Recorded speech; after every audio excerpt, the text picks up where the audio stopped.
Hi guys, सकाळ सकाळ उठून आंघोळ केली तर म्हणलं केस वाढलेत, म्हणलं चला उद्या गडगावला जाऊन कटिंग करू. बाई मी किती चिकना दिसतोय. तर चिली पिली बाई गोट्या खेळत होती, म्हणलं मला बी घ्या की. तर नको म्हणले. तो गेम बजाना पडेगा. म्हणलं तुमच्या आता गोट्याच नेतो उचलून. म्हणले तू जा म्हणले उद्या इथनं. म्हणलं मी नसतो जात म्हणलं. तेवढ्यात महिजात आला, त्याला तुळजापूरला सोडायचं होतं.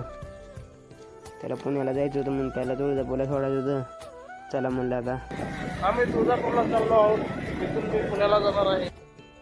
पुण्याला त्याच्या कंपनीची ट्रेनिंग होती.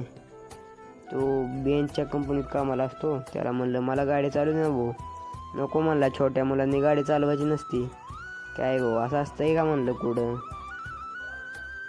आता आलो शिवाजी चौकात. शिवाजी चौकातून आता बस स्टँडवर जायचं आहे. आता याला एस टी किती वाजता लागते काय माहिती.